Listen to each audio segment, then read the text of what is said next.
السلام علیکم ورحمۃ اللہ وبرکاتہ۔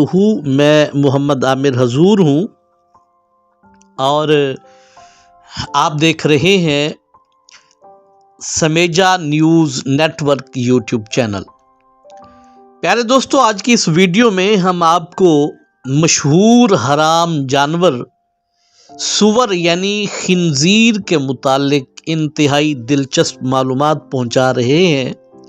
ہم آپ کو آج کی اس ویڈیو میں یہ بتائیں گے کہ سور کا گوشت کیوں حرام ہوتا ہے اور اس کا گوشت کھانے سے کون کون سی بیماریاں لگتی ہیں، اور ساتھ ہی ساتھ آپ کو یہ بھی بتائیں گے کہ سور کو اللہ تعالیٰ نے پیدا کیوں کیا، کس مقصد کے لیے پیدا کیا، اور یہ بھی آپ کو اس ویڈیو میں بتائیں گے کہ سور کا نام لینے سے، خنزیر کا نام لینے سے کیا انسان کی زبان واقعی 40 دنوں کے لیے پلید ہو جاتی ہے۔ یہ سب کچھ اور بھی بہت ساری معلومات آج کی اس ویڈیو میں آپ کے لیے موجود ہیں۔ اگر ویڈیو پوری دیکھیں گے تو یقیناً بہت زیادہ محظوظ ہوں گے۔ ویڈیو شروع کرنے سے پہلے دوستوں کی خدمت میں گزارش ہے کہ میرے چینل کو سبسکرائب کریں، ویڈیو کو لائک اور کمنٹ کریں، اور سب سے ضروری بات، اس ویڈیو کو شیئر ضرور کیجیے گا۔ آئیے ویڈیو کا باقاعدہ آغاز کرتے ہیں۔ اسلامی نقطہ نظر سے دیکھیں تو خنزیر کی کوئی گردن نہیں ہوتی۔ جو لوگ خنزیر کو ذبح کر کے اس کا گوشت کھاتے ہیں، ان کے متعلق میں یہ بتا رہا ہوں کہ اسلام اسے کیوں حرام کہتا ہے اور اس کے گوشت کھانے سے کیوں بیماریاں پیدا ہوتی ہیں، وہ سب میں آپ کو بتانے لگا ہوں۔ کہتے ہیں کہ خنزیر کی کوئی گردن نہیں ہوتی، یعنی یہ گردن کے بغیر ہے، جس کی وجہ سے گلے میں چھری ڈال کر اسلامی طریقے سے، حلال طریقے سے خنزیر کو ذبح کرنا ناممکن ہو جاتا ہے۔ اسلامی طریقہ جو ہے، جس طریقے سے ہم جانور کو ذبح کرتے ہیں، اس طریقے سے خون سے نجات ملتی ہے۔ جانور کے جسم سے خون نکل جاتا ہے، وہ خون نکلتا ہے جس میں یورک ایسڈ کی کثرت ہوتی ہے، جو کہ ایک زہریلا کیمیائی مادہ ہے جو انسانی صحت کے لیے نقصان دہ ہے۔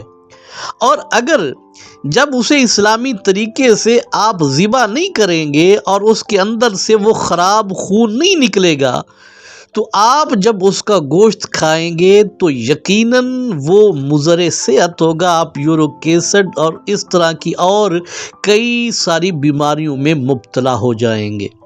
دوسری بات، علماء کرام فرماتے ہیں کہ جب حضرت نوح علیہ السلام نے کشتی بنائی تو اس کشتی کی 3 منزلیں تھیں۔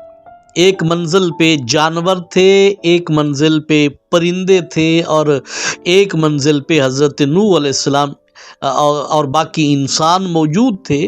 تو وہ جانور، چونکہ پانی تھا، طوفان آیا ہوا تھا، نیچے جا نہیں سکتے تھے، تو ان جانوروں نے اس کشتی کے اندر گندگی کرنی شروع کر دی، جس کی وجہ سے تعفن پھیلا، بو پھیلی، اور انسانوں کا اس کشتی میں رہنا مشکل اور ناممکن ہونے لگا۔ تو نوح علیہ السلام نے بارگاہ خداوندی میں عرض کی۔ اللہ پاک نے اس وقت اپنی قدرت کے ذریعے خنزیر کو پیدا کیا کہ وہ اس کشتی میں جائے اور جانوروں کا جتنا بھی گندگی اور فضلہ اس کشتی میں موجود تھا وہ سارے کا سارا کھا جائے۔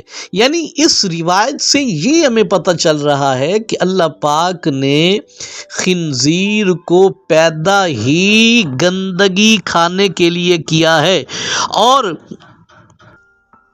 اسی لیے ماہرین کہتے ہیں کہ خنزیر کو گندگی کھانا بہت زیادہ پسند ہے۔ یعنی یوں کہہ لیں کہ خنزیر کی پسندیدہ غذا ہی گندگی کھانا ہے، اور اگر اسے کوئی اور گندگی کہیں سے کھانے کو نہ ملے تو یہ اپنی گندگی کھا کے اپنے شوق کو پورا کرتا ہے۔ خنزیر کے اندر ایک اور عادت بھی موجود ہے۔ یہ پوری دنیا کا ایک واحد جانور ہے جو خود اپنی مادہ کا غیر جانور کے ساتھ جنسی تعلق قائم کرواتا ہے، نہ صرف جنسی تعلق قائم کرواتا ہے بلکہ اسے دیکھ کے خنزیر پھر خوش بھی ہوتا ہے۔ یہ سب وہ عادتیں ہیں کہ جس کی وجہ سے اسلام نے خنزیر کو حرام قرار دیا ہے۔ اب آخر میں مسلمانوں میں ایک عقیدہ، بعض لوگوں میں یہ عقیدہ ان پڑھ لوگوں میں پایا جاتا ہے کہ خنزیر کا نام لینے سے زبان جو ہے وہ 40 دن کے لیے پلید ہو جاتی ہے، تو یہ بالکل بکواس ہے، اس میں کوئی حقیقت نہیں ہے۔ آپ اس کا نام 40 دفعہ لیں یا ایک دفعہ یا جتنے دفعہ مرضی لیں، زبان پلید نہیں ہوتی۔ ہاں یہ ضرور ہے کہ آپ بغیر کسی وجہ کے بلا ضرورت اس جانور کا نام نہ لیا کریں۔